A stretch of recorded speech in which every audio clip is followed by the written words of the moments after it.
Ladies and gentlemen, welcome to the Brain Tool Show, broadcasting live and direct all the way from some dumpy old basement somewhere in, I think, old Chicago. However, tonight we have a special guest. No, we don't. Actually, we don't. This is your host here, Rob the Brain, and my co-host here, the Tool Man, Buffalo Tool. Take it away, friend.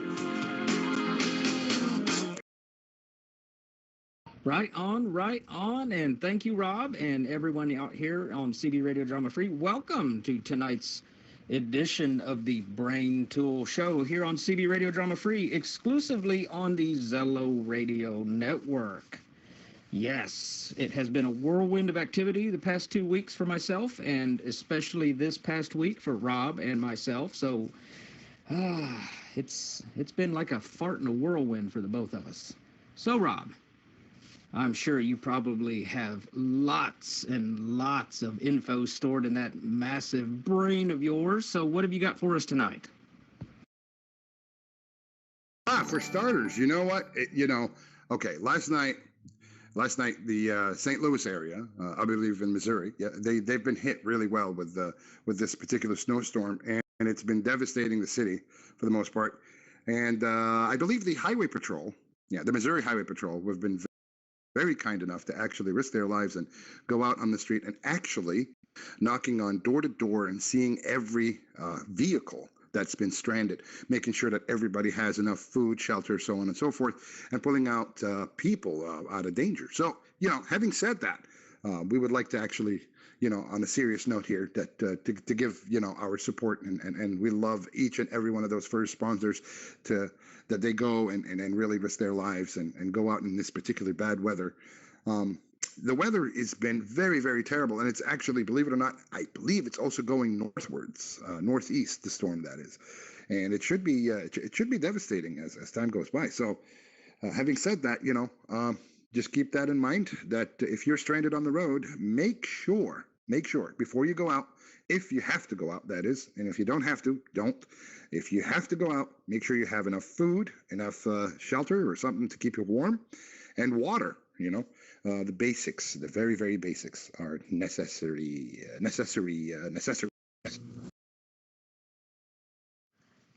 All right. Accessorize. That's the word of the day today.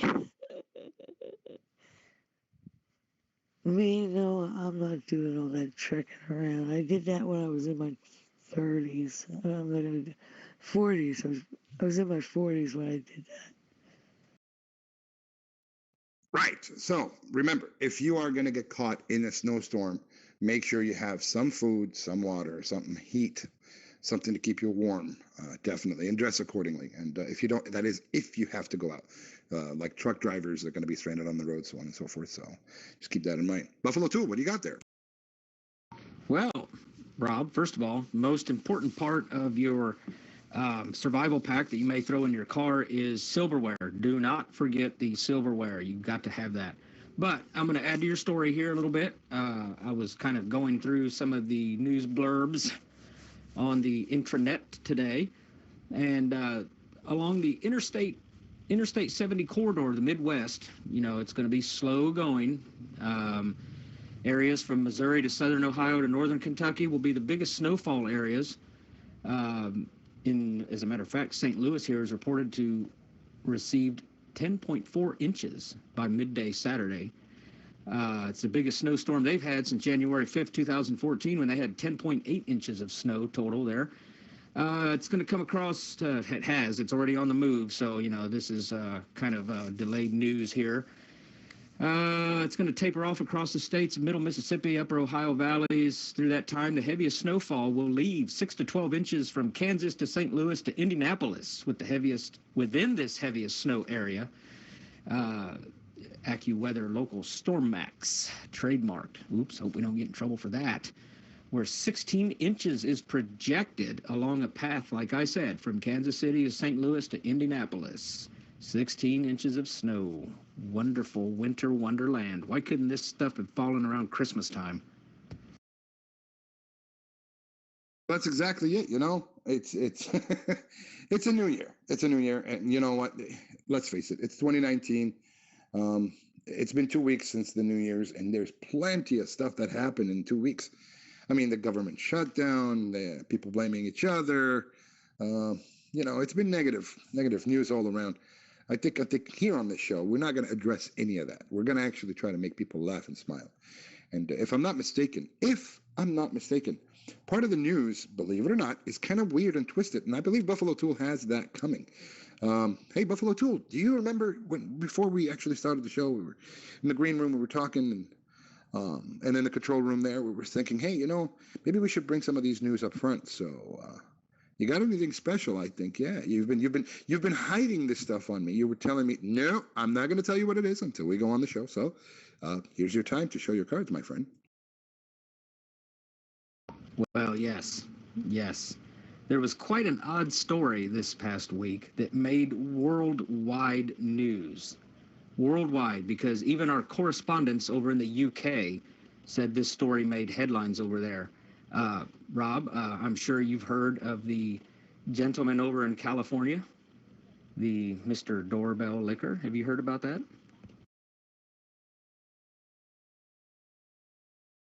Yes, I have, actually. The Doorbell Liquor. What have happened to him? Well, there was surveillance footage. People, had their house cameras on, Surveillance cameras from outside a home shows a man licking the doorbell while looking into the camera. The homeowner, her name, we'll just call her Sylvia, she posted the footage to social media as a way of warning people in the area. There was a gentleman, 33-year-old Roberto Daniel Arroyo, has since been charged with prowling and petty theft. The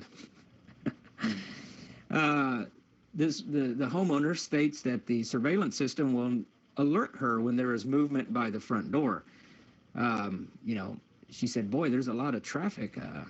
5 in the morning, son doesn't get home till 6. Well, who the heck is that? Who's at my front door? So the footage, the suspect comes up into the frame there multiple times between 2 and 5 a.m. And he reportedly went to a neighbor's house, too. The Salinas Police Department located the man shortly after the video footage was placed online. But because the charges were misdemeanors, he was not arrested. He just got great pleasure out of licking that doorbell.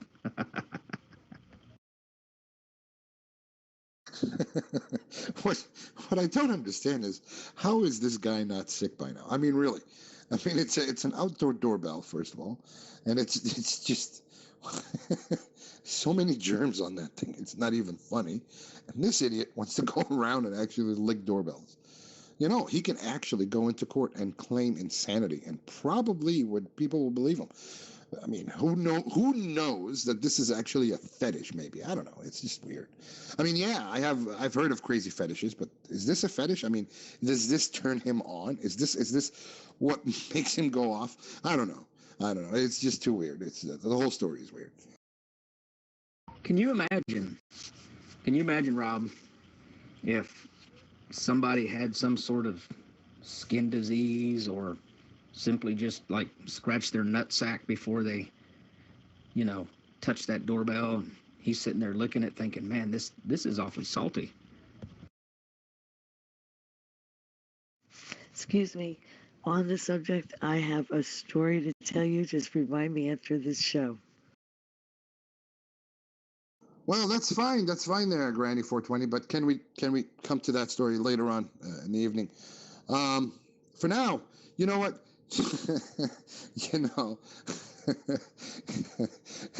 Can you imagine if somebody's actually trying to prank somebody before that, like you said, and they rub their ass on it, and then walked away hoping that the other person that comes in that rings the doorbell would get like some ass juice on their fingers, and this idiot comes in and licks it. I know, it's disgusting. I know, but I can't help think that way. Right. And Granny, we welcome your participation in our show this evening. We more than happy to hear your story later on after the show, like you said, but until then, your participation is welcomed in our show, as well as we welcome anyone's participation in the show. Feel free to to chime in with your thoughts and opinions. And if you have any more facts about anything that we discussed tonight, feel free to chime in and pipe up and give us your opinion. Yes, and please, please, to our participants, we have a message for you. Do not forget your silverware. That's very important. Do not forget your silverware. Silverware is everything, and don't forget it. Don't forget the bacon. That's probably why he was looking the doorbell, because he thought it was bacon. Could be. You know what? You know, Rob, Cougar Mama, when you go into the restroom at a public restroom, they have those air dryers, right? You dry your hand, you push the button, and you put your hands under there, and the warm air comes out. Have you ever looked at those air dryers? It has a little photographic instructional manual that's on top of that air dryer. And it shows the unit, it shows the button. You push the button, and then the picture next to that reenacts the warm air coming out of the dryer, but it looks like slices of bacon coming out into your hand. So he probably thought that was one of those hand dryers. He's supposed to push the button and bacon's supposed to come out of it. Yes. I think you're right. Yes. Where, the slices of bacon would come out of, I mean, but then again, why would bacon come out of an air dryer? It's just beyond me. I mean, can you imagine really this happening? That would be really funny. That would be really fun. Here you are, you wash your hands and everything, you push the button, you put your hands underneath there, and then bacon starts to come down. That would be amazing. I honestly would probably sit there and eat that. I wouldn't put my hands underneath that air dryer. I'd put my mouth under there and try to catch the bacon. And that doorbell licker, he did get arrested. They showed him on live PD. Live PD with their live coverage. Yes, that's right. Live PD with his live coverage. Live. No, it was live when it was being taped. But it's not live anymore because the day is gone. But it was being taped on the day of. So at some point, Granny, what you're trying to say is that it was live and direct, but by the time we saw it on TV, it was no longer live and direct. It was just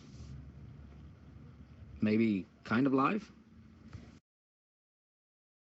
Yeah, more like recorded at this point. I see what you mean. I heard the doorbell licker was really Gene Simmons of Kiss. And don't forget to take your Mountain Dew when you beside your silverware. Mountain Dew. I had an ex. He was a diabetic. He had his diabetes sugar up to almost 800 times. I was like a frail mess. Every day was something different, but it was all because he was dying. I couldn't handle that. Right. Yes. Rob, I hate to be the bearer of bad news, but I know in seriousness with the show, and we do have comic moments. We discussed the snowstorm. We're talking the doorbell liquor. I came across something earlier this week, and it's pretty sad.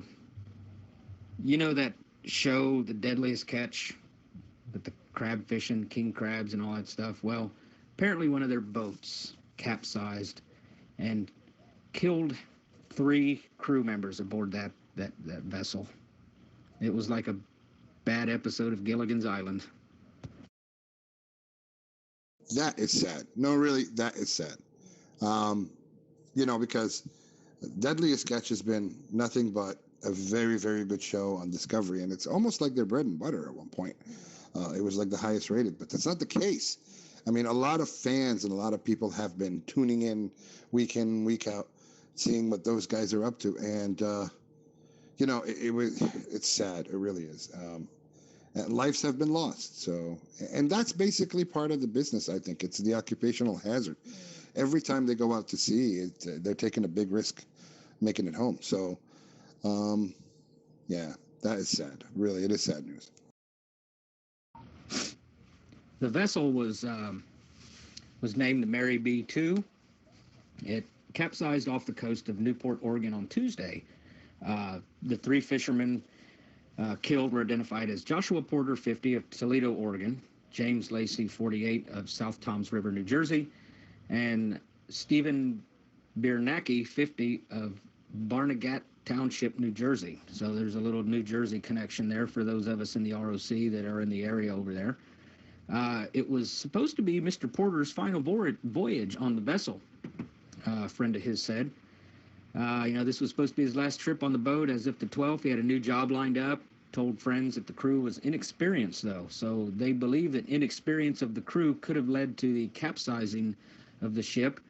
The fatal incident occurred after the fishermen requested the U.S. Coast Guard to assist them in crossing the Yaguina Bay shortly before 10 p.m. due to high seas. And at 10:13 p.m., authorities got word that the boat had capsized with 3 people on board. So this is not a good thing. My thoughts and sentiments and prayers go out to the families of the deceased, and I wish everyone well in getting over this tragic incident. Yes, indeed, and definitely our thoughts and prayers and our utmost respect goes to their families. These people are trying to make a living, after all, and secure their lives and their families' lives. However, sadly, they lost their lives at sea. And if I'm not mistaken, usually there's a prayer and a vigil, especially for those who lost their lives at sea. And this is one of those situations. So, keep them in your thoughts and prayers. And again, we really, really wish their families a little bit of peace. It's a shame. It really is. It's a shame.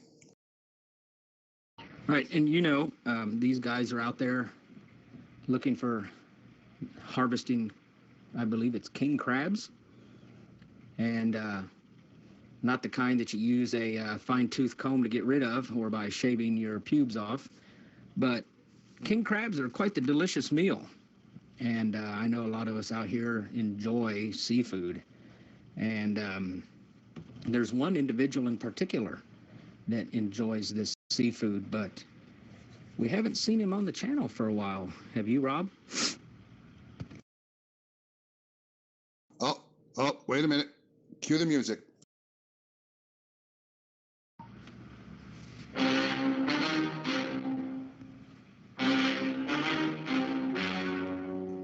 The story you are about to see is true.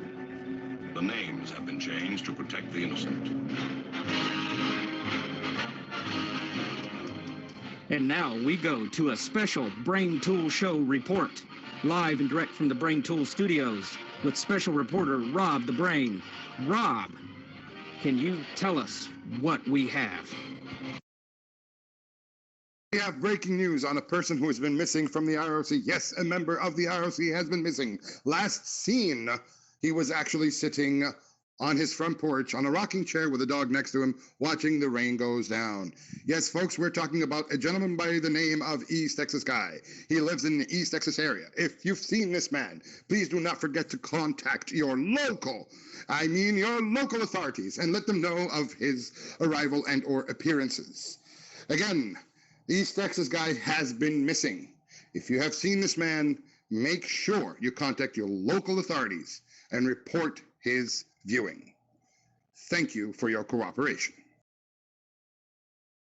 I hate to start a show off with such tragic events, but East Texas Guy has been missing for approximately 2.5 weeks. I believe he went missing on December 28th. That was his last known whereabouts on Drama Free. He's been viewed less times than Bigfoot. Well, you mean to tell me he's been disappearing all that time? No one has heard or seen of him as long as this government shutdown? This is the longest disappearance in history? That's right.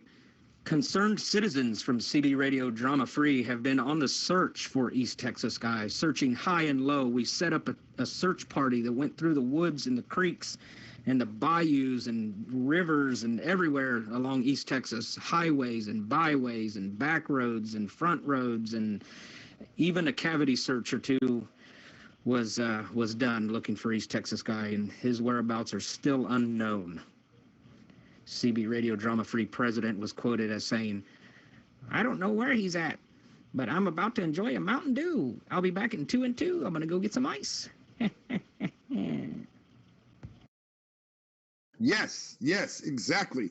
That's exactly what happened not long ago. However, what I found rather interesting is that people usually comb the area, you know, and I personally can't seem to find a large enough comb to do so.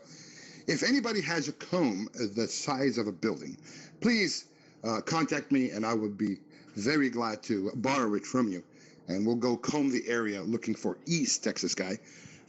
Yeah, East Texas Guy 903. Yeah, or is it 503? I'm not so sure. I think it's 903. I don't know. He says it so fast. It's like East Texas Guy 903, neck of the woods, and then I cannot understand. I don't know. It's hard telling where he's from. Could it be East Texas? I don't know. I drove through East Texas as part of the search party. Started at Texarkana, and I went all the way down to Houston. Couldn't find him. I went down to San Juan, over to Bruni, up to Seminole, over to Corpus Christi. Then somehow I ended up back in Bruni, back in Seminole, Midland, Andrews, Lubbock. I couldn't find him. I was all over the state for 2 weeks looking, and I could not find him. What do you mean you couldn't have found? I mean, I know he's missing and you haven't found him, but really, I mean, geez, what can you possibly do at this point? I am concerned, to be honest with you. I really am. Because, you know, East Texas Guy is the proud owner and CEO of his own company, East Texas Guy Fingers and or Fist. So, you know, this man is very important in my life. I don't know about you, but yeah, we really should look out for him and find him ASAP.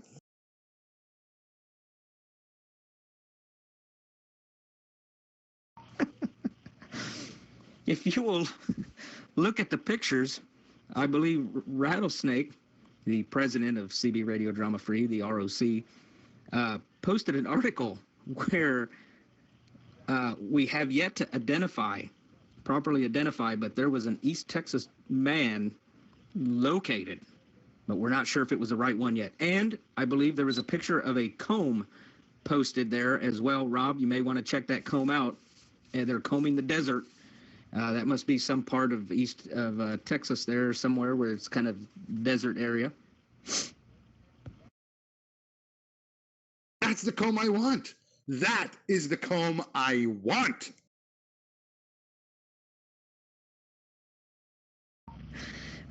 It's a two-man job. I don't know if I'm going to be available to help you, though. It's okay, Buffalo Tool. You don't have to help me. I mean, I believe Lemon Pie over here was kind enough to actually show me the photo. I'm assuming he would be a kind enough volunteer to go out on the search, if combing the entire area to find East Texas Guy. I mean, the man, like I said, he's very important in my life. His fingers have changed my life. His fist has yet to, but you know, it's work in progress. But you see what I mean. It's very, very important.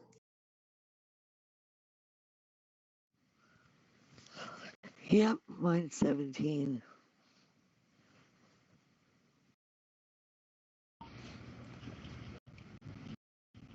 I think I forgot the silverware. I think you forgot the silverware. I think you forgot the bacon. Yeah, I had all of it out. I was like, where's everybody? You were putting plastic sticks, forks in the back.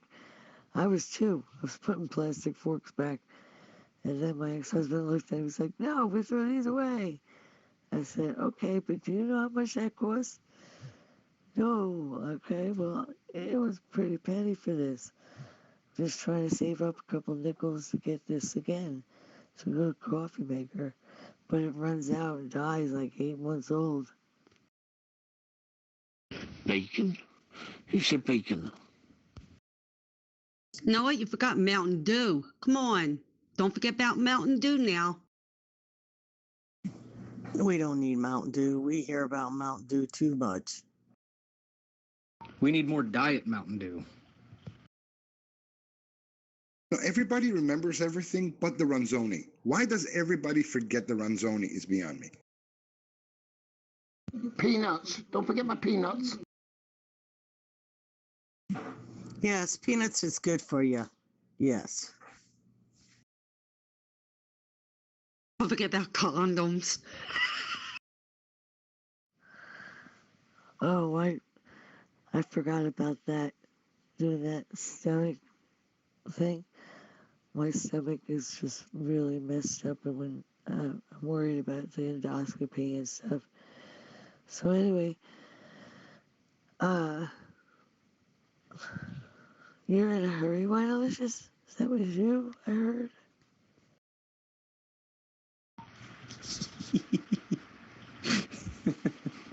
And yes, Tilly, I guess condoms would be a must to have in your survival kit if you get stranded with your significant other.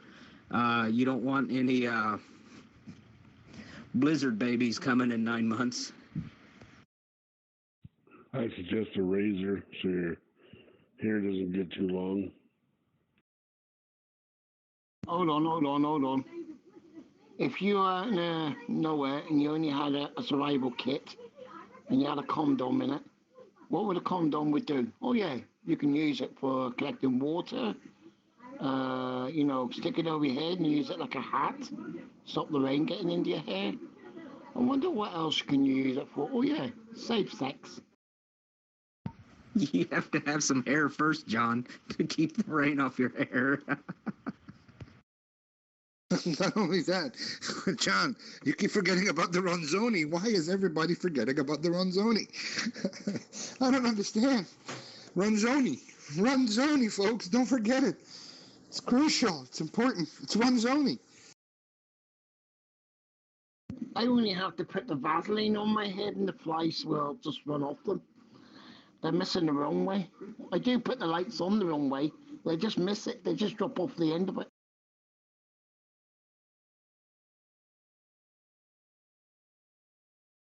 How is that talking about Ronzoni? I need to know about the Ronzoni. Ronzoni, please. No. Look, you can have your Ronzoni's, or would you want to call it? I'm just going to sit here in 5 minutes and I'm going to have chip butty. I decided to wake myself up and make myself something to eat. Chip butty at 28 minutes past 5 in the morning, United Kingdom. I must be feeling sick. Don't forget my chocolate rocket.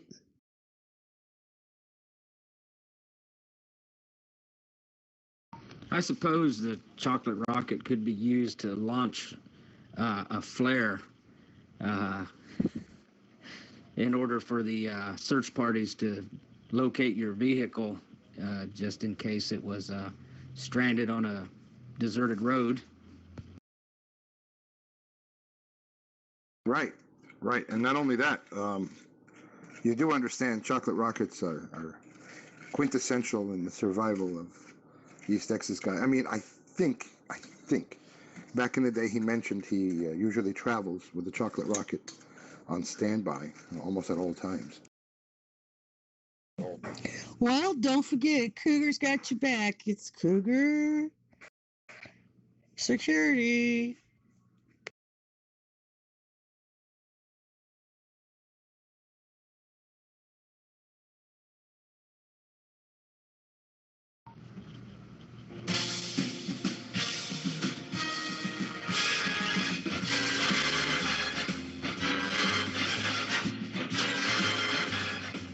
Oh yeah, you know what time it is. It's time for those weird police blotters. Oh man, here on the Brain Tool Show, we like to come up with weird and funny stuff sometimes, and I was going through some stuff in a box, and I found some police blotters that are too good to be true. Kind of like Walmart. Walmart's always good for all kinds of police drama and action, not just over at the donut counter, but throughout the store. So at this Walmart, police receive a report of a newborn infant found in a trash can. Upon further investigation, the officers discovered it was only a burrito.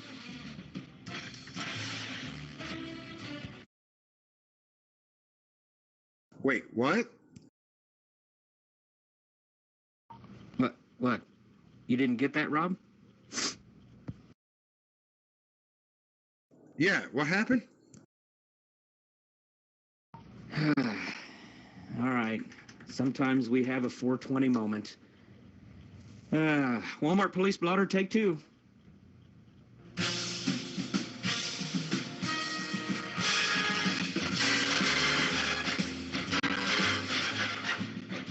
Oh, ladies and gentlemen, it is time for those police blotters. That's right. Here at the Brain Tool Show, we always look for weird and sometimes extraordinary stuff. I was going through a box. I found some police blotters, blah, blah, blah, blah, blah, so on and so forth. Walmart's good for police activity.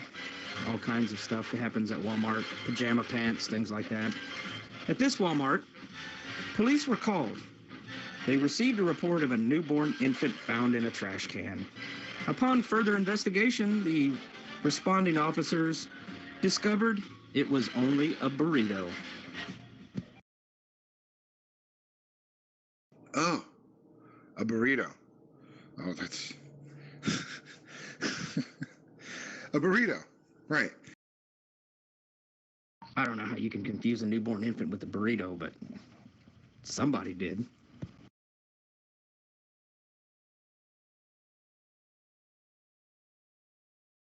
You mean some genius have confused? Yeah, because you have to be a certain kind of genius to confuse a burrito with a baby.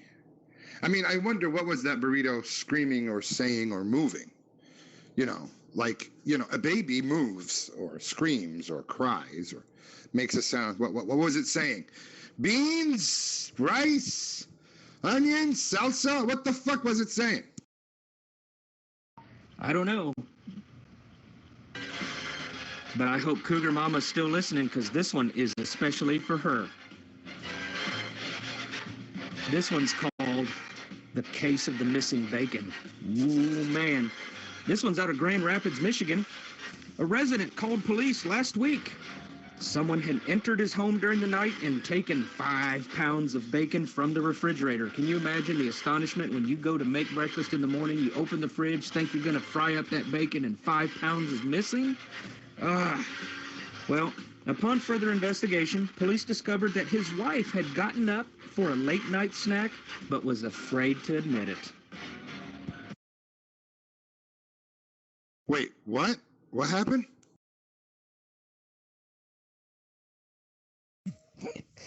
That's messed up. Why would you be scared to tell your husband you ate 5 pounds of bacon or whatever? Damn. Yes, Rob, let me repeat that one again. Grand Rapids, man called police, missing 5 pounds of bacon from the fridge. They investigated. His wife got up for a late night snack, and apparently she ate 5 pounds of bacon and was afraid to admit it. Ah, gotcha. Did she have real bad heartburn? That's how they found out.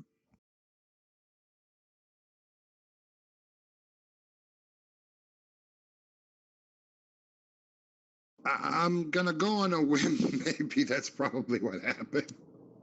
You know, Malox wasn't cutting it anymore. All right. I know we've got some cat lovers out there. I myself have Buffalo Kitty here. Love my cat to death. But a caller reported at 7:14 p.m. that someone was on a porch yelling, "Help!" from a residence over on Bank Street. Officers responded quickly, very quickly. All kinds of cars showed up. Police officers were combing the area. And they learned that the person on the porch was actually calling a cat, and the cat's name was Help. Wait, what? What happened? Someone was yelling help from the front porch of their house. Police were called, thought it was an emergency. They were calling for their cat. The cat's name was Help. Oh, right. And here's another one, another cat story. This one's a little hard to believe, but it's true. A woman said, called police, her son was attacked by a cat. The cat attacked her son. And then the cat would not allow her to take her son to the hospital. Wait, what? What happened? Cat attacked this lady's son. She tried to take her son to the hospital. Cat wouldn't let her take the son to the hospital. Blocked the doorway probably, stood up on its hind legs and said, no, you're not taking him to the hospital. Oh, right. Well, don't forget the utensils. And the bacon. Right. And here's a tragic story on the police blotter. It's funny, but it's tragic because a life was lost. A man called police, and he reported that a squirrel was running in circles on Davis Drive and was not sure if it was sick or had been hit by a car. An officer responded, and as he drove on the street, he ran over the squirrel. Wait, what? What happened? Yes, hard to believe. A man reported a squirrel was odd behavior, running around in circles. Didn't know if it was sick or had been hit by a car. The responding officer then ran over the squirrel. Did he have his nuts?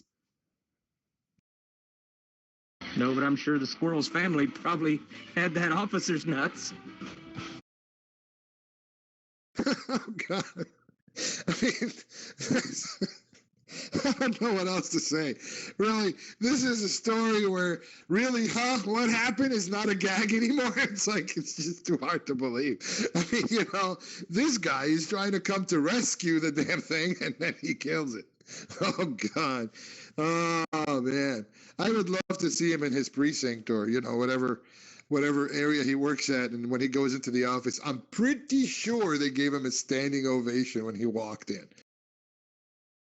Oh, no.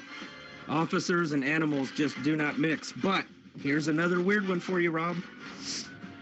This gentleman advised police that a family in the area is taking over the minds of local dogs and turning them against their owners. Police were advised by this person that the only way to protect a dog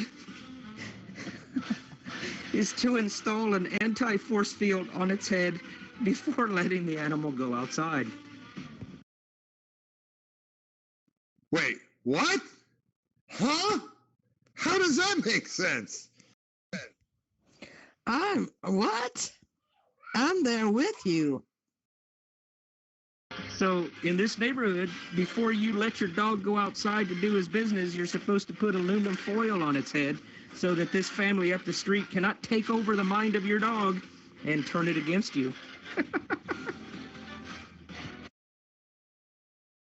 Well, I know my Lily and Princess won't. I just give them some bacon. One more squirrel story, and then we're going to move on to something more in Rob's genre here. Okay. This one comes out of St. Louis. This one's up Computer Chick's alley. West Point Avenue. Caller reported that a belligerent squirrel was preventing him from using his boat dock. You're not going to your boat, sir. The caller said he knew nothing could be done about it, but he wanted officers to know, and I quote, what kind of squirrels are running about in the community? Apparently, these squirrels are embracing the thug life. Yeah, I know all about it. They're selling the crack. So, wait a minute. Let me let me understand this. People are honestly believing, all right. People are honestly believing that there's a family that can kidnap dogs and turn them against you somehow psychically, and and squirrels are getting too aggressive. So now I think the world should be wary and afraid of squirrel takeover.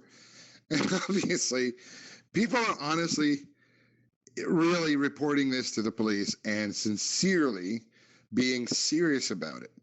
It's not even worth considering the chat. And people are actually doing this. I mean, really, this is, oh God. I mean, really, there is some funny news, and this is just other funny news. Right. Now, Rob, you don't have to disclose your exact age, but are you 38 years old? No, I'm not. I'm higher than that. Yeah, I'm getting middle-aged. Bald spot getting bigger. Yeah, my penis is shrinking. Yeah. Freckles started to come out sooner or later. They're going to do it. I know it. But yeah, no, I'm not 38. Why? What's up? What you got there? All right. This 38-year-old gentleman reported to police that his home was invaded on September 9th. The man said, and this is why I thought it was you, okay? The man told police that he was sitting home alone, masturbating and watching a pornographic movie when a man came down into the basement holding a gun and started to videotape him. That's right. Talk about your amateur voyeurism. The man said that before he left, the intruder fed his dog some mushrooms and the dog died.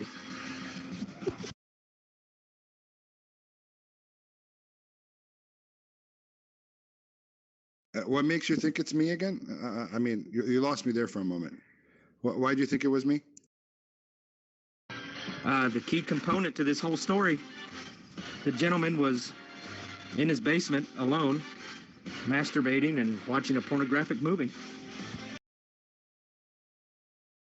What pornographic movies? I don't know what you're talking about. I don't know what you. I don't watch porn. What makes you say I'm watching porn? I don't get it. What do you take me for?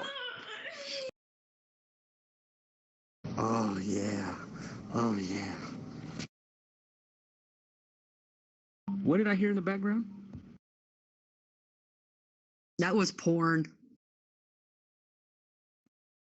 No, I don't have porn. Why do people think that I watch porn? I don't like porn. It's not nice.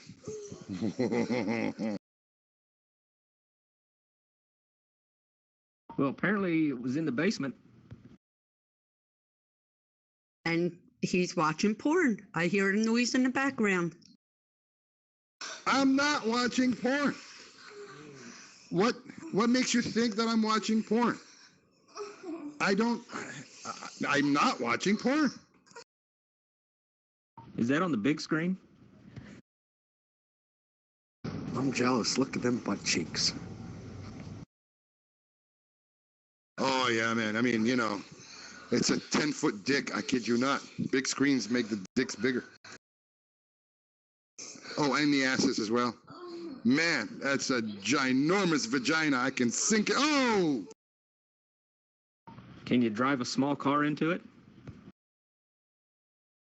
Well, no, it's only a 50-inch screen, so it can't be that big. I feel for the dog. Are you letting your dog watch this, Rob? No, my dog isn't here. My dog is not here.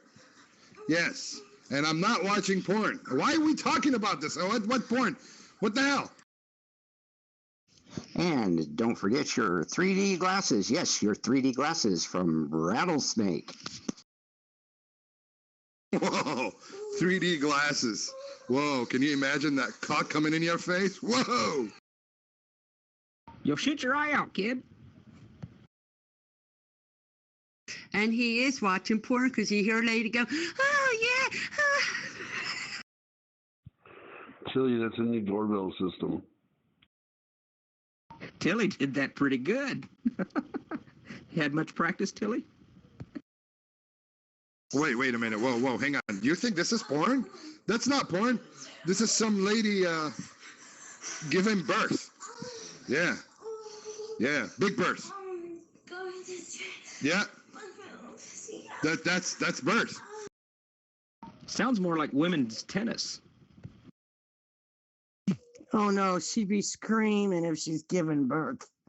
No. You're watching porn. But it's okay. It's all natural. I've heard that before. Sounds like gymnastics. No, she's getting a Woody up her butt. Whoa. No. You see, Rob had me sending him some specific lotion and tissues. I just don't understand why he would want that for his birthday. God, Rob.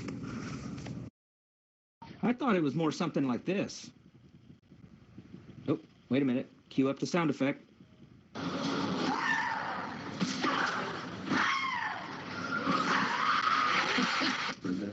One by Wozniak.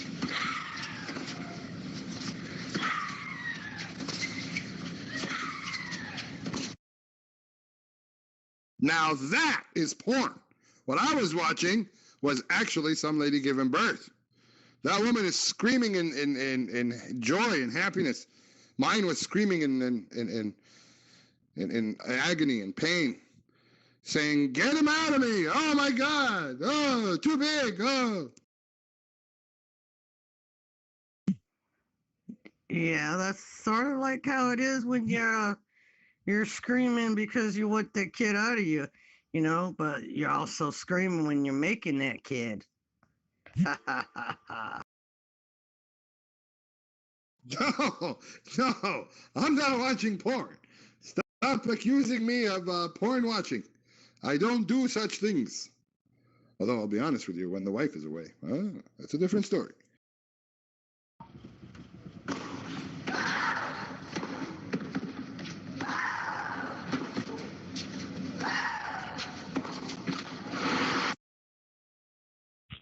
This sounds like you're playing tennis. You can hear the ball hitting the racket.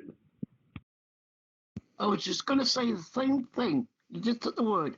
That's in London, and where they're playing tennis. Right, where the girls and ladies scream every time they hit the ball. No, it's not. This is porn. Can't you hear it? Oh, she's enjoying it. The thrust.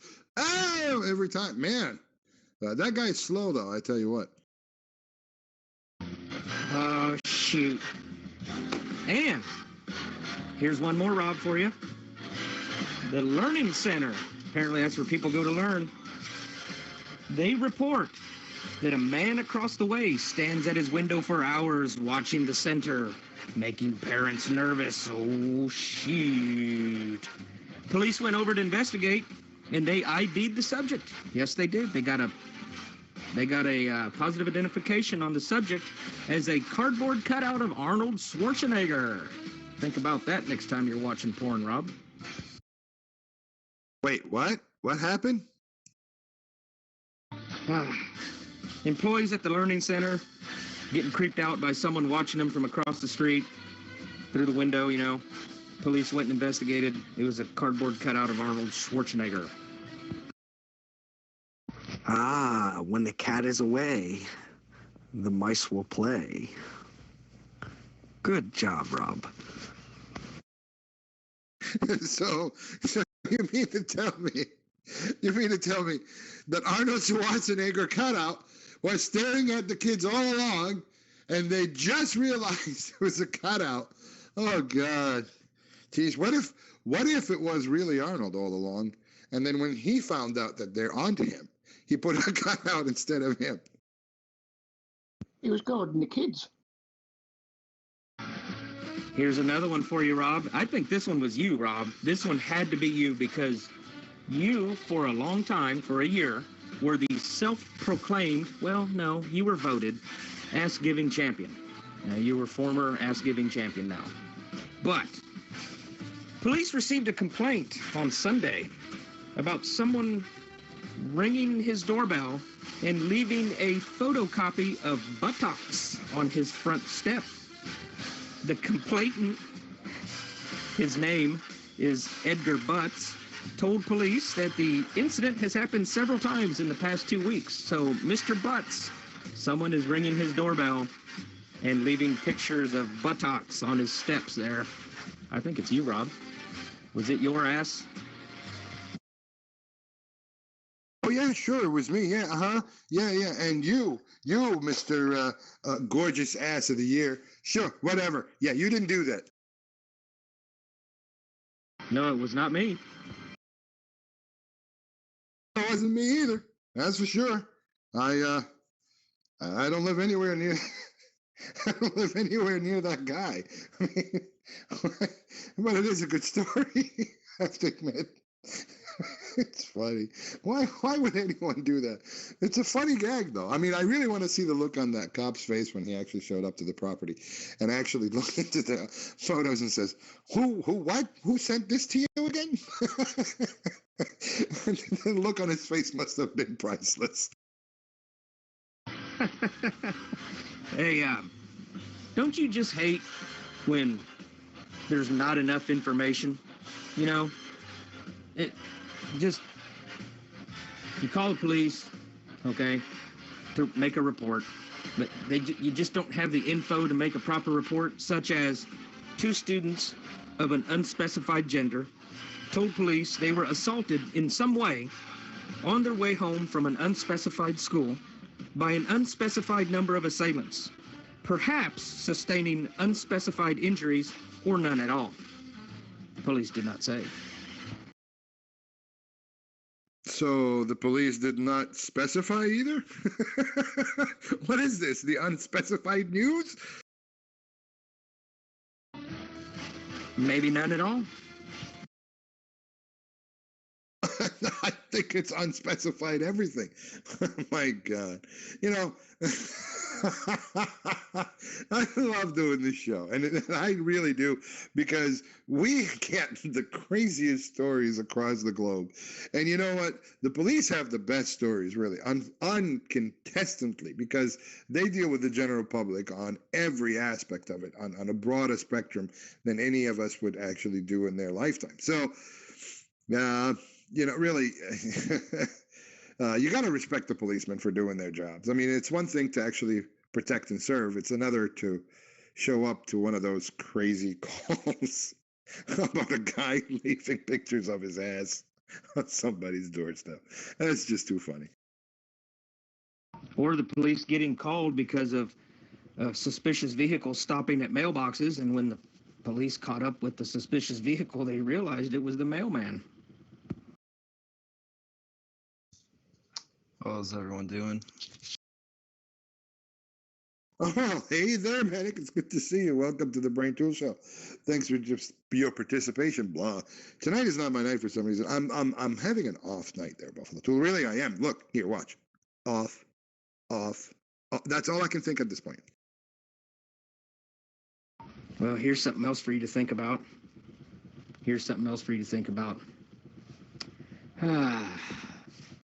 Have you ever had that crazy neighbor that goes on vacation, and that crazy neighbor comes home and there are brassiers hanging from the trees of his residence, and a note saying, "Hope you had an uplifting vacation"?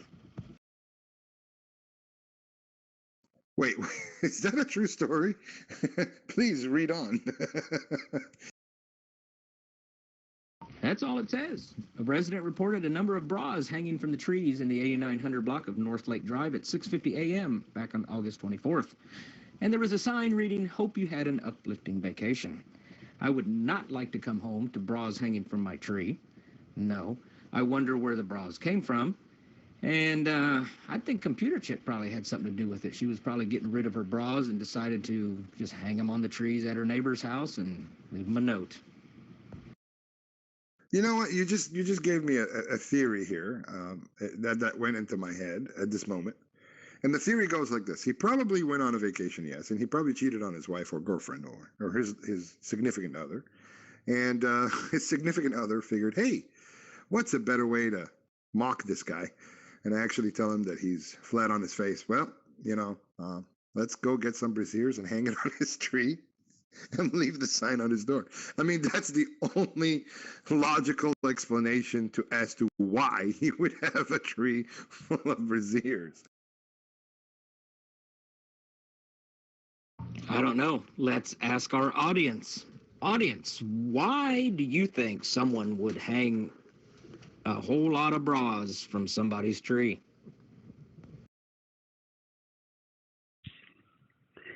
For decoration. Really? Decoration? Okay, I'll go with that. Why would you decorate with bras? I mean, hell, even Christmas they don't decorate with bras. And Christmas can go wild. Everybody has their version of Christmas, but damn, bras? I mean, what is that? What's the idea? Really, audience, come on up. Tell us, what do you think is the reason to why would a woman or somebody would hang braziers on somebody's tree with a sign that says, I hope you had an uplifting vacation? Well, I had this cousin who had bought a new bra. She liked it so much, and this is a true story. She climbed up the tree, swinging the bra, saying, look at my black bra. So I think a lot of ladies just wanted to throw their bras in the tree and show them off. No. It's some secret code. He had a secret vacation. Oh, yeah. Think about a secret code for something.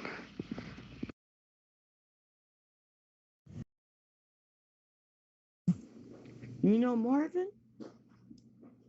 you might be right. Maybe all them bras I lost, they're in somebody's tree. I got it. I got it, folks. What better to have a bra in a tree for the birds to have their babies in their little nipple cups? It's soft, it's gentle, and hey, it's extra padding for the babies so they don't fall and hurt themselves, So it'd be a nesting, they can nest in each boob. Yeah, that actually brings up another question. Bras, of course, they have different sizes, anywhere from a tiny hand to a major handful. Now, I'm a guy, I wouldn't know the sizes, but I'm guessing a C cup would be the biggest, even though they go up to D, if I'm not mistaken. Now, that would be more appropriate to actually make a bird's nest out of. Can you imagine a D cup size hanging upside down with like birds in there, squeaking around, and you got this bird mama coming in and feeding them? Oh, God, that would be so cool, actually. Well, I got two things. They were using it as a slingshot, and it got loose and it flew up in the tree. And the other, they couldn't afford a real Christmas tree. Ornaments. That's true. They could have been decorating their tree for Christmas a little early, but it's doable. And they couldn't get the right ornaments, or couldn't, so they decided to be a little bit different and hang bras from the tree. Very good. And Adam also had a nice scientific reason why. Well, ornaments.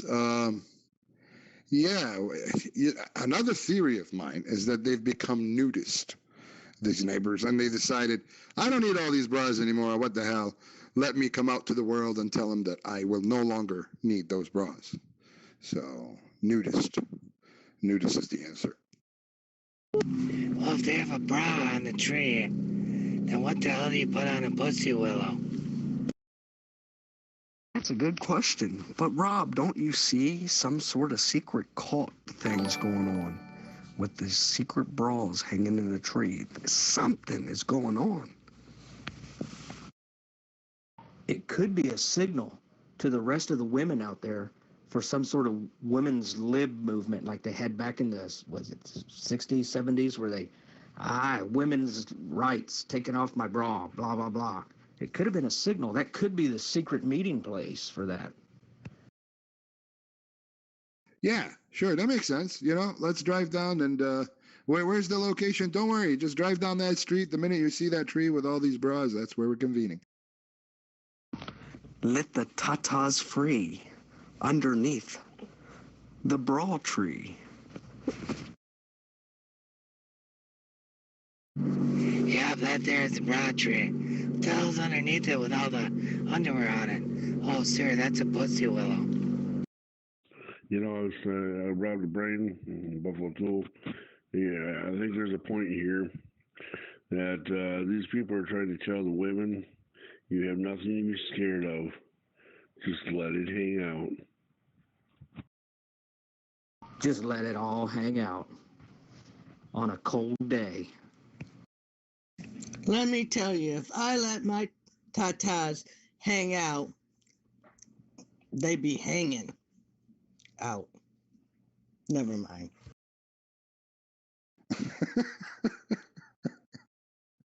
Oh my God. I mean, what do you mean by hanging out? Like they'll be like on the floor, you'll be dragging them? I'm sorry. You started this. I actually had a good thought. This could be a noble thing too. You know, it could be for a noble cause. They were hanging all these bras, you know, in support of breast cancer. That's another way of doing it, right?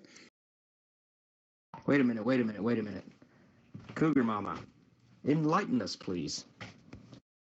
Yeah, did one ask the other one, hey, you want a beer? I mean, are they hanging out? Or let us know, please. Paint me a pretty picture for the nighttime. Oh, come on, you can't just leave us hanging like that.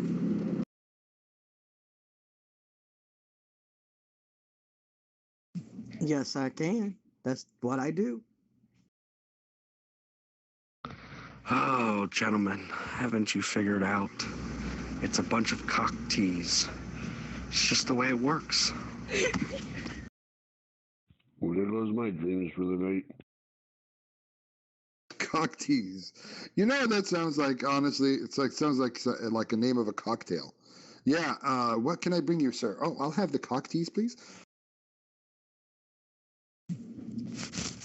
Damn, Marvin, you're too good.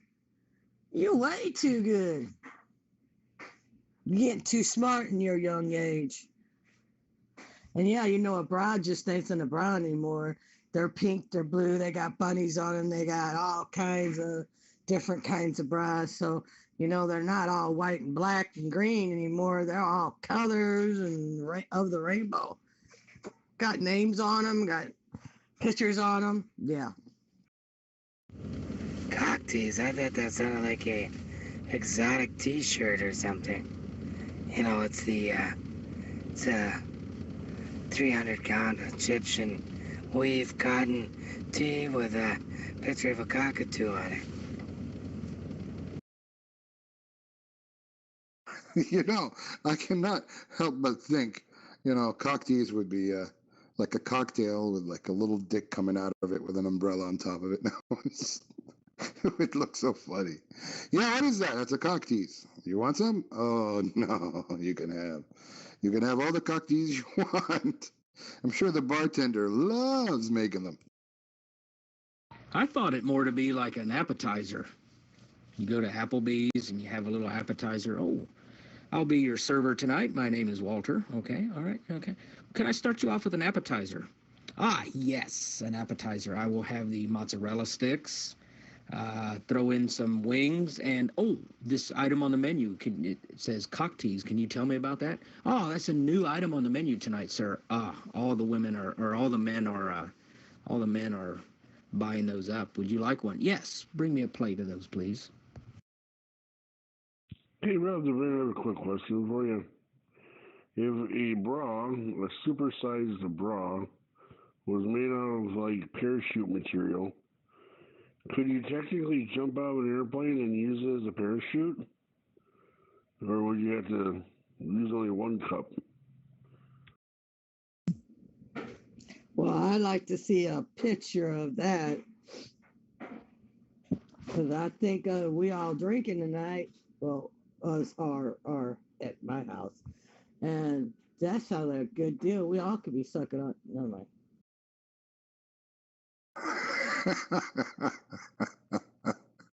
A parachute made out of a bra. That wouldn't be a bad idea. I think the idea has already been done. I think Tom and Jerry did something of that nature, if I'm not mistaken, back in the day. And and what are you drinking there, Cougar Mama? Because as of late, you've been very talkative and very risque, and I like it. I'm just wondering, you've been saying something about you're all having something and forget about what you all want to suck on what? What again? What? Is there a shortage of dicks in your house or something? I'm sorry, I just had to ask. Whoopee! Look at my donkey dick windshield wipers. I'll take a dozen. I was thinking more like the helicopter. I think it's a different generation. We always TP'd toilet paper trees, and now the new generation, it's bras. And panties and hose, pantyhose. Yeah, if you're not putting them over your head. I think anything that goes in the bathroom is considered a toiletry, isn't it? Well, pantyhose are only, they should only go on your head if you're going to rob a bank. I don't know why, but it would be fun to actually. I'm going to do that. I'm going to walk around with a pantyhose over my head and have a fake gun and ask people to give me their money or else I will shoot. Yeah, I'm wearing legs, goddammit. Can't you tell?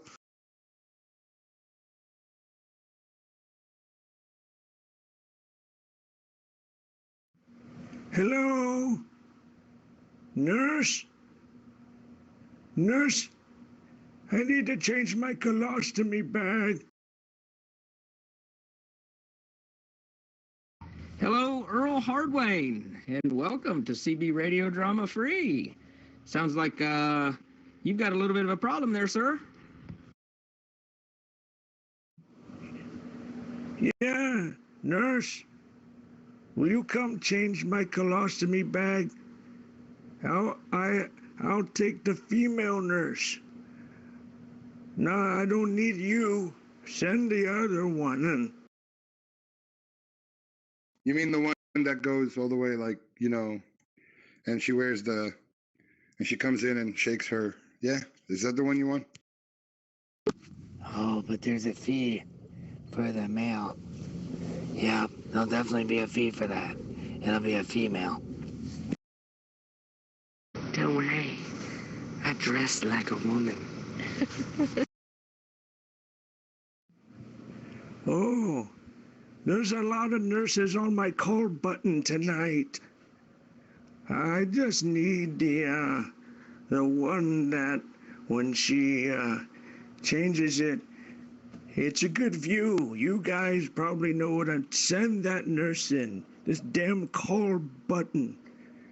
It's like calling all the other nurses. There's so many of you. Is this the VFW? Wait a minute. If Colossus had a bag, would that be considered a colostomy bag? Or would that be a Colossus me bag? I don't know. Let me know. That's just weird. What if you put pantyhose over your head and then go rob a store at gunpoint for more pantyhose? Don't worry, old man. We'll take care of you. We'll put the bag on your head. Don't worry, old man. I'll come over there. I'll sit on you. And then you die. That's because she's going to sit on you. Oh, God. Tilly on you. Oh, that'll kill you. That's straight, man. I mean, the minute she just climbs on top, count to 10. Yeah, you gave life away. Uh-huh.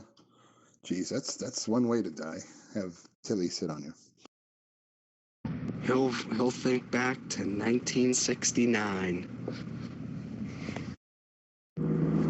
Wait a minute, if you're a hoe and you wear panties, would that be considered pantyhose? Or would that be a hoe's panties? Land sakes! This isn't my call button. This is my cell phone. Dear God, who am I talking to? There's so many of you. How are you all on my mobile device? Oh, you called the local offices of the OBGYN, and we're here to help and protect and serve people such as yourself. And do you need your pussy checked, sir? Be careful you're not pushing your morphine drip button instead of the call button.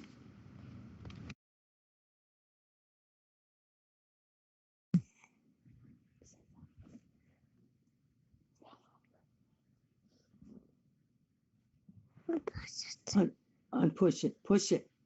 Turn it off. Yeah, maybe if you lick the button, you'll get better results. Well, that lovely old man is, he really needs help. And here on the Brain Tool Show, we'd like to give services and help the others, and especially the elderly who have a problem with their colostomy bags. And I was wondering if there will be any other volunteers than Tilly, because Tilly wants to kill the guy. Let's just make sure he doesn't die through the process. So any takers?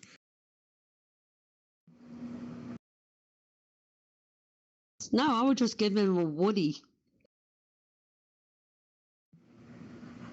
I'll take that Tilly gal. She sounds like something fierce. Back in my day, they used to not just sit on your face, They do a lap too. That was way back in the 1900s, mind you.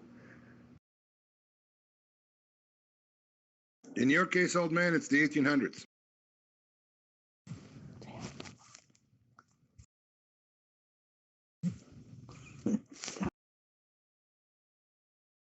Yeah, I can sit on your lap and I can tell you what I want for Christmas.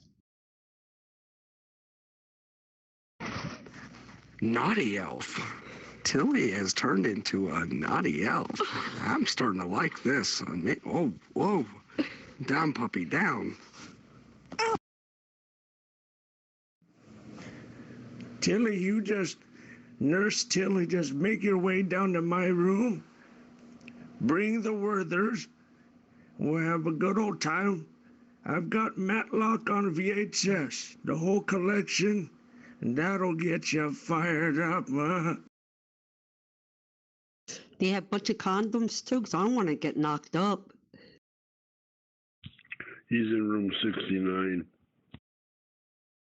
Well, Tilly, I don't think you have to get worried about him knocking you up, because that old man probably just shoots powder like an old muzzleloader during the Civil War.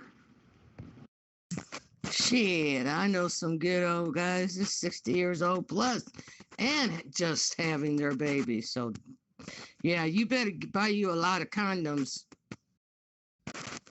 Tilly. Buy a lot, because, he might need more than one. One over the head, one in his hand, so on and so forth. This is the best call button I've ever had. The other one would just keep beeping and nobody would ever show up.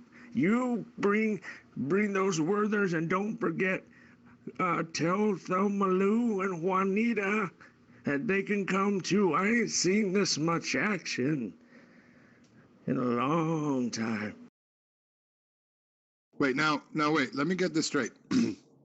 You have a TV series on your VHS tapes. Well, I believe Tilly is a big fan of Perry Mason and Matlock. I think. Oh, and Murder She Wrote. Those are her favorites. I don't think she'll show up if you don't have these on VHS. Oh, Angela Lansbury. Now that's a lady that can knock your socks off. Good Lord. I used to date her back in the 1960s. I loved dating older women then. She must have been 58 at the time.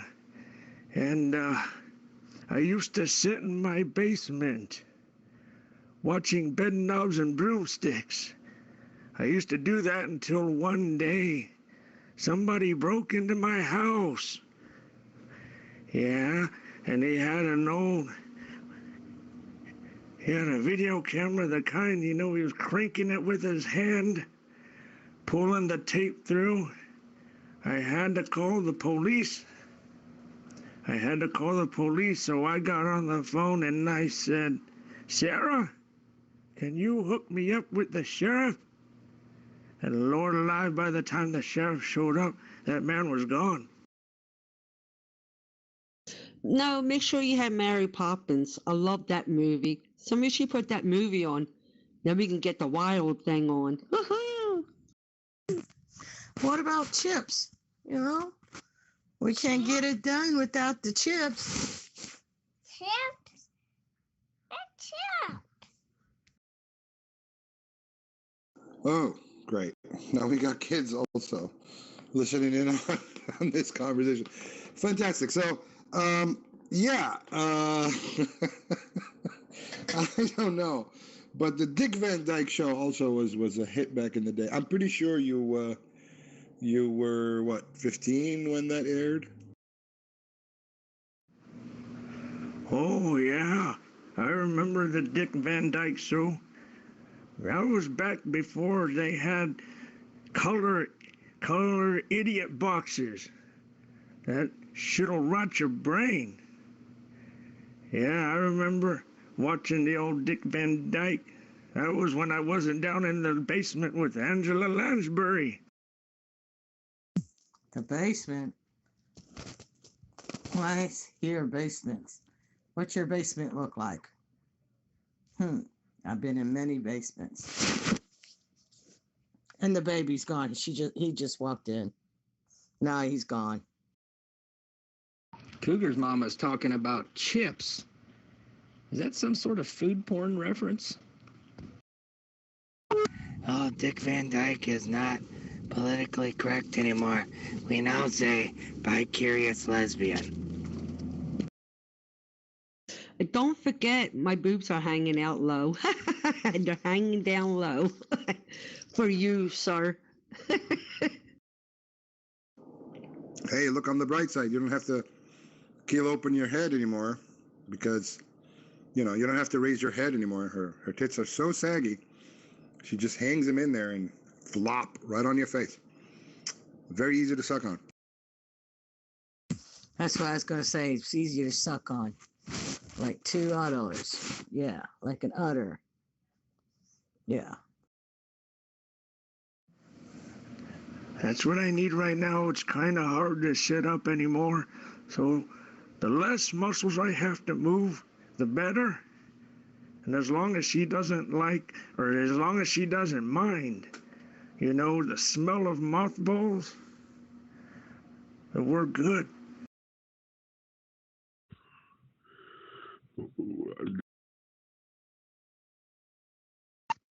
And you don't have to sweep up anymore with Tilly's boobs dragging on the floor like that.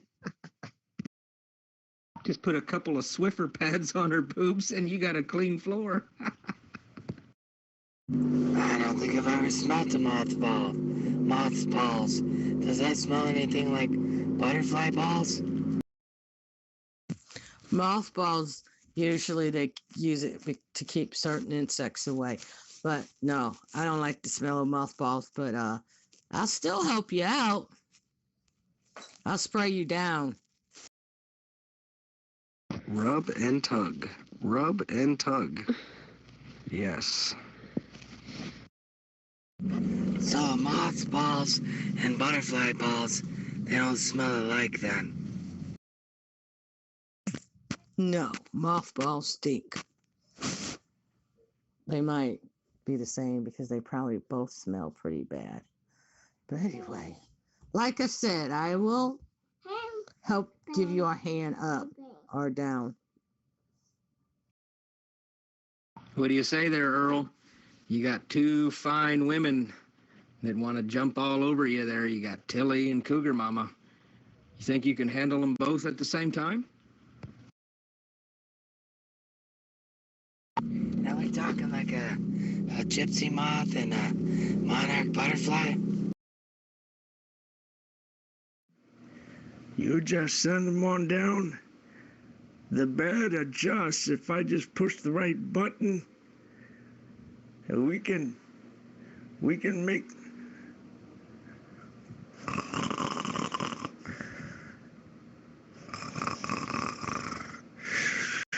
yeah, what the hell, where am I? Here, Mr. Earl. Here, we got told that you need your injection of Viagra. We just shot you up with 5,000 milligrams. Well, the two people that actually sleep on the channel. You have Earl, welcome to the show, and Adam, who actually slept on the show as well. You know, you couldn't ask for any better than this. And what are the odds in the world for you to have two people snore live on the air? Oh, yeah, the brain tools show my ass. Maybe we're related. I'll have to scrape off some DNA and we can run some ancestry on us. He could be my great-great-great-great-great-great-grandchild or something. Boy, I don't know how Earl can snore when I have my tongue in his mouth. Maybe there's a collusion with Russia. We can ask Snowden. We gotta get a hold of Snowden and see if there's a collusion. Tilly, that wasn't the tongue in your mouth, it was something else. I think the only collusion that's going to happen is there's going to be a collusion of groin to buttocks with these three people here. Yeah, I showed all I was showing the other day. Thank you. Don't mistake collusion with collision. Yeah. Well, it was mighty fine talking to you, fine gentlemen, on your wonderful radio show. It takes me back to the days of little Orphan Annie and sitting around the radio and tuning in. But I have to go. Apparently, I gotta freshen up for a couple young bucks. Some of these two ladies, bring them on over. We'll have a good old time here. I'll have to sneak you in through the back here at Happy Hollow Retirement Center.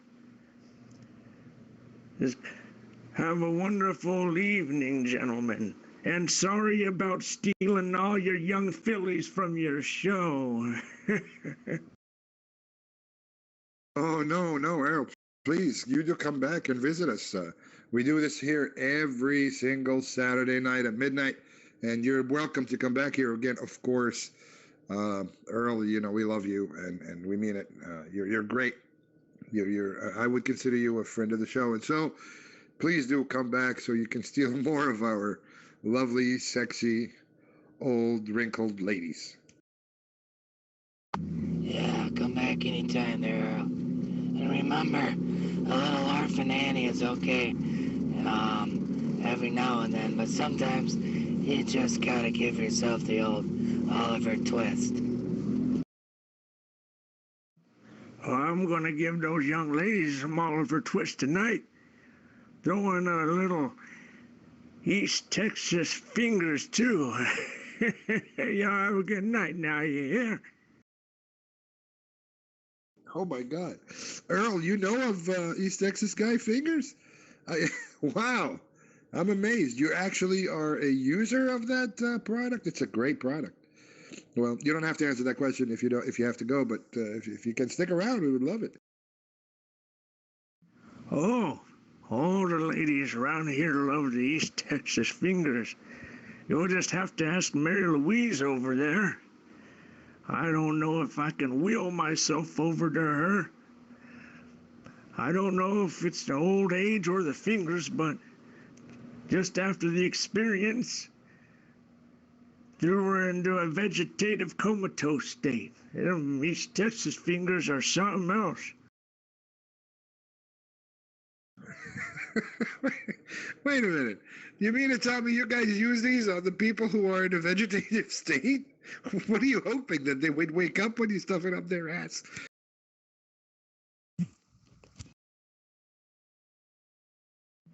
That's right. We get them in by the box load on the Amazons, get on the interwebs. I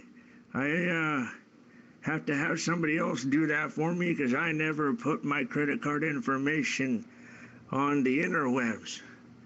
But they come in and we take them over there to the ladies and then watch them come alive. Good morning, y'all. This is Snake Doctor all the way from the UK. Well, hello there, Harry Phone, and welcome to the CB Radio Drama Free. You are live and direct on the show that we call The Brain Tool Show.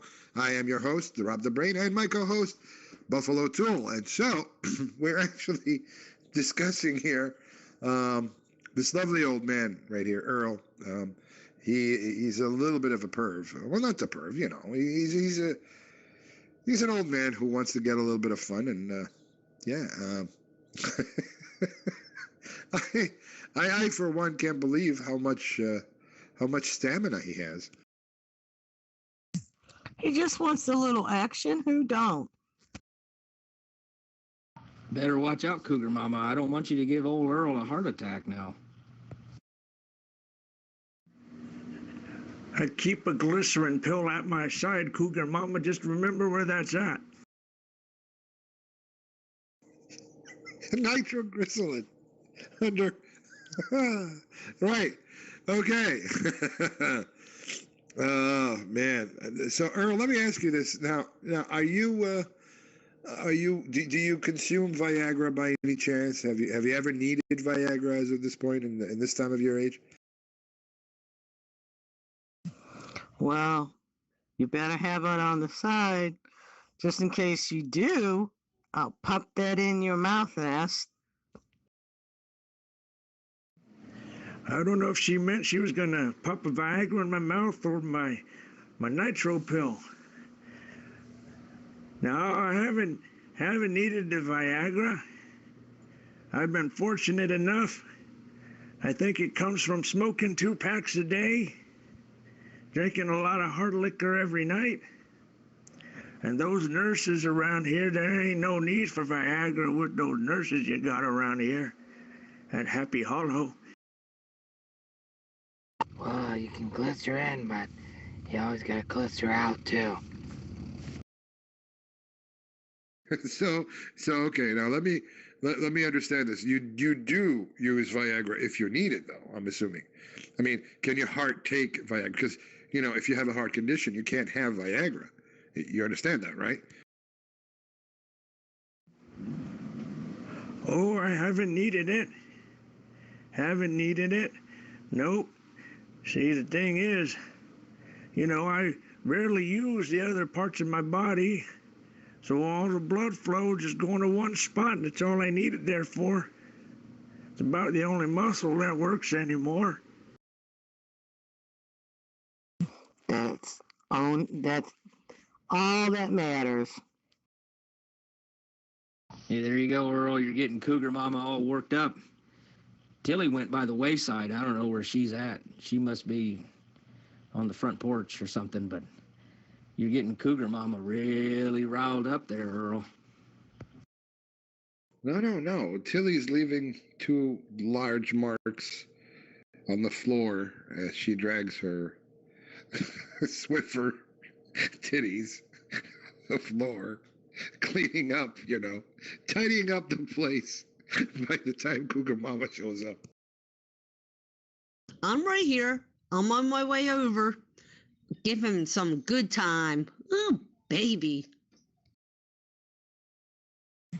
Just remember, Tilly, don't you put your tongue in my mouth. Well, I don't swing that way. Oh, it's in his mouth. Don't worry about it.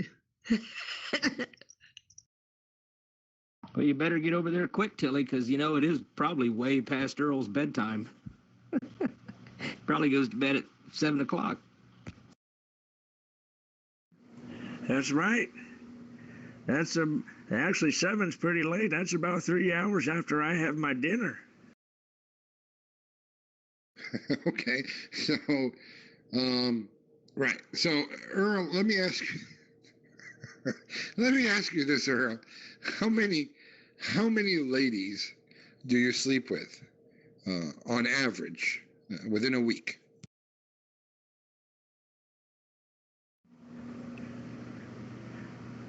Only the ones that are awake. Or the ones that aren't in a coma. You know, speaking of, you guys, I'm sure heard of this. This is real news, sadly, and there is it's a story out of Arizona about this lady who was in a vegetative state, I believe in a coma, and she was pregnant, and they found out the guy. Obviously, they grabbed him, they have him, but I'm wondering if Earl has anything to do with that. Oh my goodness. Pleading the fifth. So you mean to tell me you actually do go to the second floor where they have all the coma people and have your way with them, you sick bastard? It's a long crawl up the stairs there, but sure is worth it.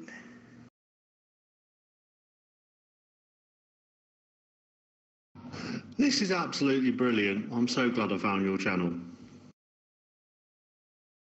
We're so happy that you found us. If you want to ask Earl any questions, please, by all means, sir, go right ahead, and Earl will answer all the questions that you have about old age and sex. I mean, as you can tell, Earl is a very sexually active man. How old are you there, Earl? Oh, I thought we were talking about texting. And is that true what they say, to keep your sex life fresh, use a little Febreze? Oh, I stopped counting years back. I could possibly, I don't know, somewhere around 90 or so, but I just stopped counting. Same as I did all the women back in the day. Numbers just got too high to count. And yeah, it takes a lot of Febreze to get that smell of mothballs off of you. Yeah, Earl, you know how you can tell how old you are. You know how, like a tree, a stump, you count the rings around the tree. All you got to do is count the rings around your Mr. Wiggly. Yeah, that's one way to tell, you know. So Earl, you're 90 plus, which is a good number to be. I mean, you're almost a century old. A better question here is that, you know, do you still really, honestly, at that age, you're very sexually active, obviously. I mean, what turns you on? What is your fantasy? What is the one thing that you've always wanted to do before you hit the bucket? What is it, like two girls and one guy? I mean, do you want to do? I don't know. Are you into like a fetish of some sort? Are you into like a foot fetish? What turns you on? And please don't say ankles. No, huggy hoppers.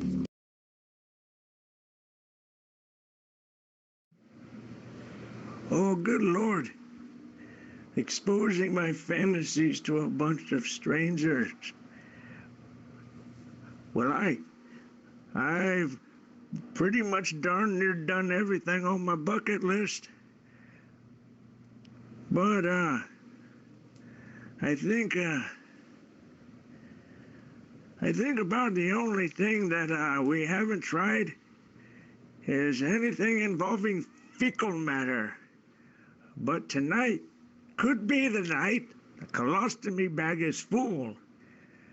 Maybe take one of those little nozzles you put on the end of the little pastry bag when you're decorating the cake, you know? And we can get fancy tonight with my colostomy bag. Tilly and Cougar Mama are in for a treat. All right, you hear that, Tilly? You're gonna have to trade in your chocolate rocket for a chocolate starfish. Even better than 2 girls in 1 cup. 2 girls and 1 colostomy bag, mind you.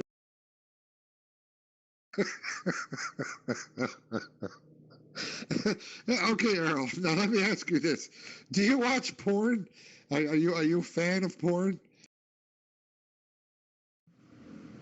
Oh yeah, I still have quite the collection. If you had some old reel-to-reel player, I could show you some pretty tasty women showing some calves. And I know I was told not to talk about ankles, but oh my God, those swimsuits back then. Good Lord.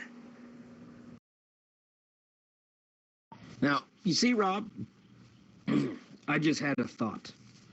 I bet that Earl, back in his day, could have possibly been a porn star during the silent movie era. You know, back then before there was sound on these movies. But Earl was the only porn star during the silent movie era that you could still hear the women screaming through those silent films. That's how good he was. So you're saying he was a porn star during the Charlie Chaplin era, you know, and you know, with a piano playing in the background,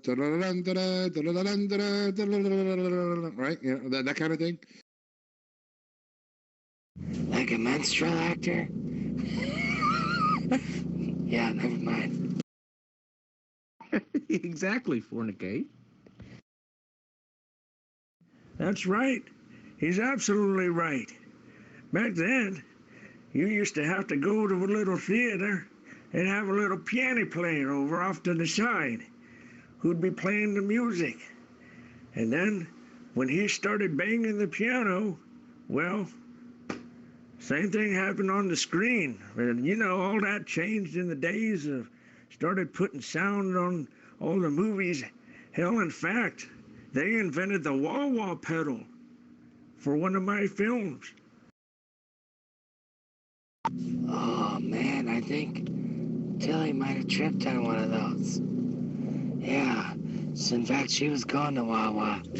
She was getting something else, but I think she tripped on the pedal.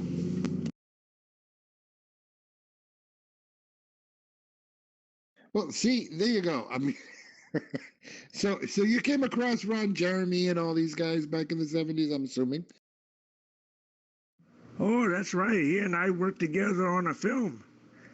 And back then it used to be all just boom chica. Then soon enough, next thing you know, he and I made a film together. They brought in the wah, and after that, history was made. It was boom chicka wow wow.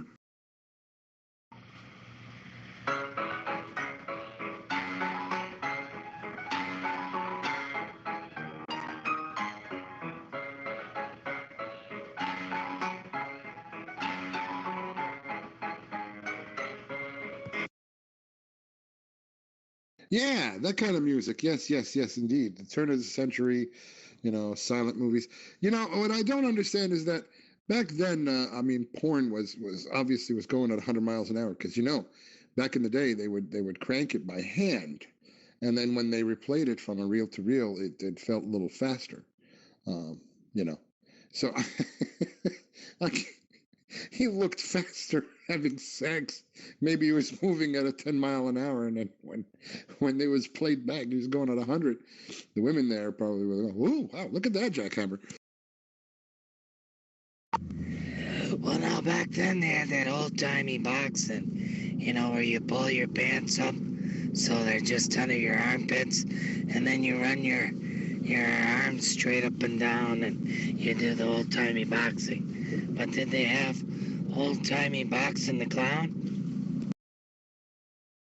I'm just curious if Earl's done many glory hole scenes. Oh, yeah, that takes me back to the day.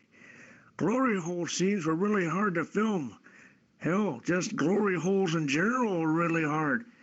You had to go outside through 3 feet of snow just to get to the nearest glory hole in the outhouse back there, and hope and sit around waiting for somebody to come 3 miles uphill the other way to slide it in the side. See, there, little do you know, there's a moon cut out on the front. But on the side, there was a full moon. Right there. Bloop. Damn, if someone's coming 3 miles uphill the other way, you better swim for your life. I'll tell ya. That sounds like a mess.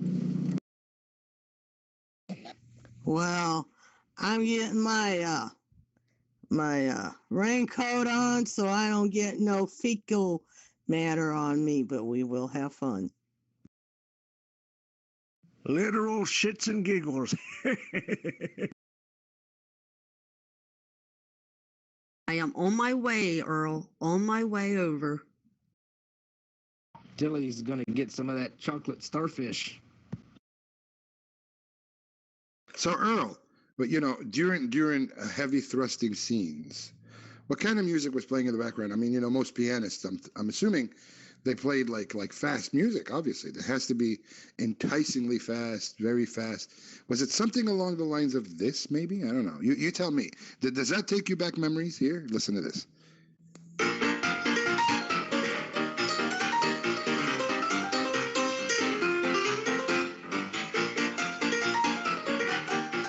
Yeah, does that sound about right? Oh, Lordy, that takes me back. It's getting my blood flowing. Yeah, that was right before my vaudeville days. Pretty soon after that, people were so entertained I had to take the show on the road. So who do you think gave better mustache rides back then? Would you say it was Buster Keaton or Charlie Chaplin? Or Groucho Marx? Hello, nurse.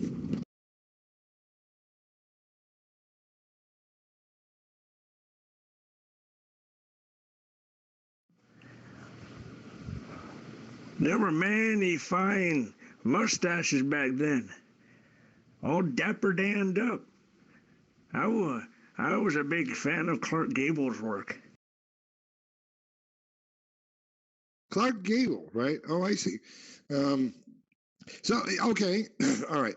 So you've been around since the ragtime era, when pianists played ragtime in theaters, and you were performing live in theater as well, having sex on stage while people watching you do that. Oh, I wonder if they played ragtime during a minstrel show.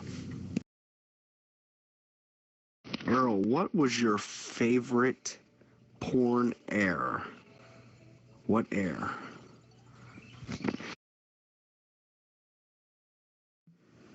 I'll have to tell you, although I enjoyed my vaudeville days, pretty soon everything started going to television, and I remember best those freewheeling days. Things got pretty trippy in the 60s. The Summer of Love was actually named after me. Wait a minute. The Summer of Love was during Woodstock, if I'm not mistaken. Did you attend Woodstock as well? Oh, I was at Woodstock. Summer of Love came back in '67, and I was the one that ushered it in. Pretty soon everybody was enjoying my lifestyle, so everybody wanted to live it. Everybody was just banging everybody, and never mind you know now who. It didn't matter. And we carried that thing all the way to Woodstock, and I was there. In fact, I was supposed to open Woodstock with one of my acts. Richie Havens and I flipped a coin, and that son of a bitch won.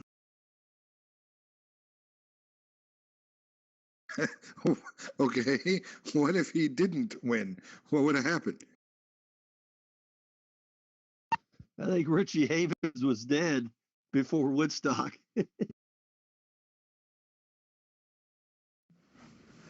Oh, no, you might be thinking Richie Valens. He flipped a coin to hop on a plane. Me and Richie Havens were flipping a coin to hop on a stage or hop on a woman. Now, had I opened that Woodstock, things would have been very, very, very different. In fact, that's why all those love-making hippies were there. It was going to be like an interactive set. I was being very experimental at the time. I was hoping the audience could experience what I was experiencing. I didn't show up. They went ahead with the act anyway, all in their tents and all. So, okay, all right. Now let's assume you did.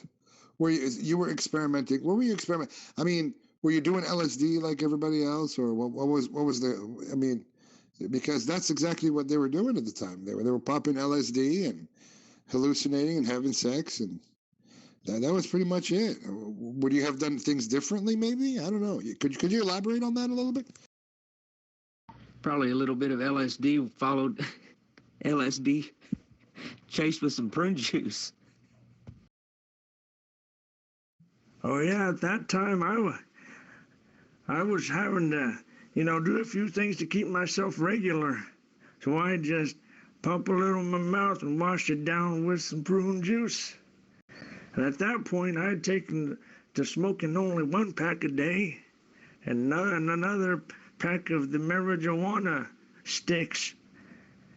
We had a good old time. Oh, I see. So you were a smoker back in the.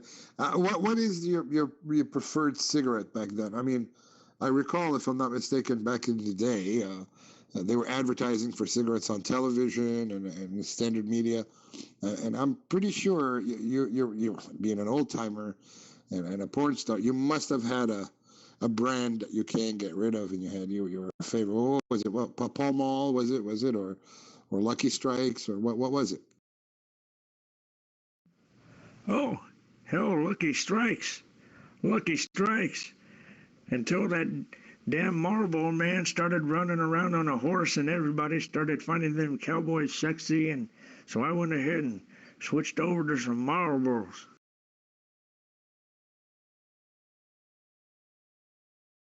Really? Okay. So the Marlboro man was cutting in on your business. Is that what you're saying? He stole my bit. He stole my bit. He came in riding on it. See, that came from one of my films. It came from an old Wild West. And I can't even remember the title in particular, but it has something, I think it was called Riding Off into the Sunset. And Sunset was the name of one of the gals. Was that starring Ronald Reagan? Oh, we won't get into horror stories. Ronald Reagan maybe signed some papers of confidentiality. Apparently he had politics on the mind, even way back when. Wow, that far back. Wow. I mean, so you rubbed elbows with some celebrities and famous people along the way, I'm sure.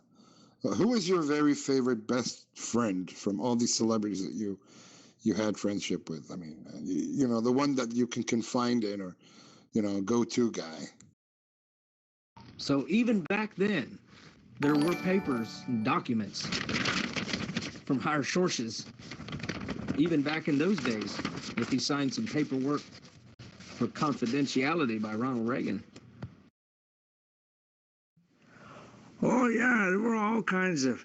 Oh, you see, here's the thing.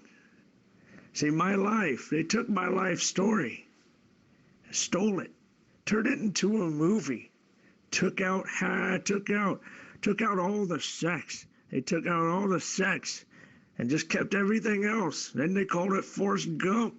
I go watch this movie, I'm like, hey, that's me on the screen, but they left out my passion. Oh, really? Well, that's rather unique. So you're saying that Forrest Gump is a parody of your real life story? I mean, I find that rather fascinating. So you came across Nixon, I'm sure, and JFK and all these people.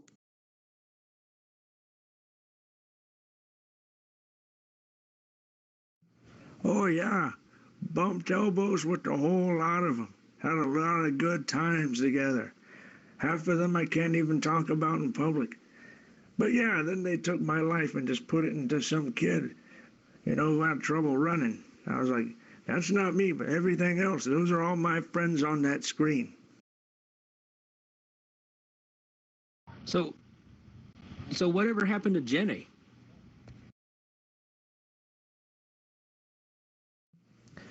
Oh, see, that's the thing. It killed her off at the end of the movie. That's not true. She stopped making adult films about 5 years ago.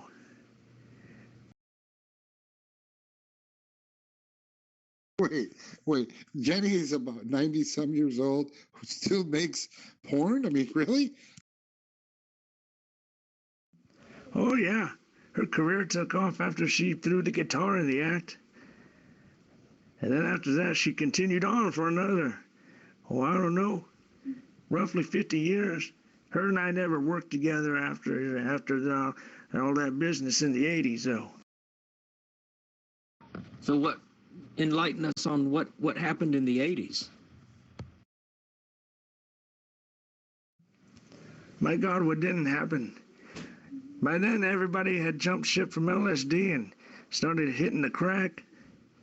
And I just couldn't keep up with that. That would have killed me off a long time ago. Would have cut my career way short. I told Jenny, I said, no, I can't do that, so I took off on my own. What about the feather in the movie Forrest Gump? What does the feather represent? Some people think it's a dream. Some people think it's destiny. But since, it's your life, you can tell us. Oh, the feather. Yeah. We used that back. Jenny used to. It involved a pair of handcuffs and a feather. I'll just leave it at that.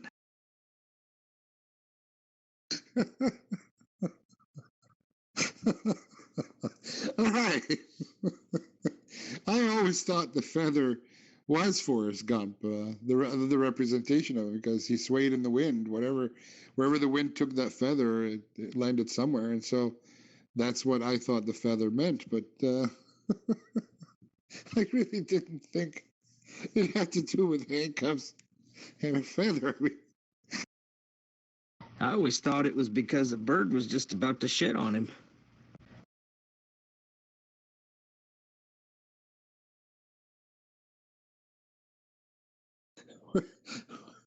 Whatever the case is. Ah, boys and girls. Well, here we are. You have wasted 2 good fine hours of your life with us here on the Brain Tool Show. And I think it's about time we call it a night. Hey, Buffalo Tool, I'll give you the floor. By all means, I don't know. I don't know if I can carry on this any further, because Earl has been a very, very accommodative kind of guy, very sweet, very kind. Thank you so much for being on the show, Earl. Buffalo Tool, you have the floor, sir. Can I have the walls too, Rob, along with the floor, maybe the ceiling? Oh my goodness. Yes, you have wasted a couple of hours with us tonight, this morning, wherever you may be. We'd like to thank our special guest, Earl Hardwayne, for coming in from live and direct from Happy Hollow Retirement Center. Be sure to take your sleeping pills there. Well, no, don't take your sleeping pills, Earl, because you got Tilly and Cougar Mama coming over there for a little playtime. I'd like to thank Rattlesnake, LBT, OG Criminal, the higher ups in the ROC, our production team, Rob for hosting us here, or hosting me in the studios, the Dumpy Studios in some basement. I'd like to thank all of our participants tonight. Thank you for chiming in with your comedy, your humor, your one-liners, adding more to the show. I'd like to thank Twitch, YouTube, our Twitch guys out there for hosting us. I didn't catch any names. I didn't write anything down, but if you're listening, thank you for hosting us. Thank you to the ROC, CB Radio Drama Free, and exclusively the Zello Radio Network. Rob, did I miss anybody? No, sir, you did not. However, we would like to actually remind every viewer and every person right here that, yes, you can be a part of the show. But before we start this here, I want to end this with some music in the background. To reminisce, our friend here, we would like to thank our very good friend and really, really a good friend of the show, Lemon Pie. Thank you so much for being here again. He works in the background all the time. Our executive producer, Computer Chick, of course, and, the rest of the crew here is really, really loving and caring, and we would like to thank you again for listening in. If you want to be a participant, you want to be a part of the show, yes, you can. All you have to do is download Zello and go into a channel search, type in CB Radio Drama Free, and you can always come to our channel. Well, you'll get to meet the crew, you'll get to meet everybody else here, and believe me, we are very welcoming people, and we like your company. So, if you want to be a part of the show, once again, download Zello app, and that's Zello, not to be mistaken with the other Zillow. And once you do that, CB Radio Drama Free is the channel you want to find, and then you can come here. Now, you can also listen to us directly on Twitch and or on YouTube directly. Once again, we loved having you around. Thank you very much for listening in. Thank you for tuning in. Otherwise, all we can do is say good night.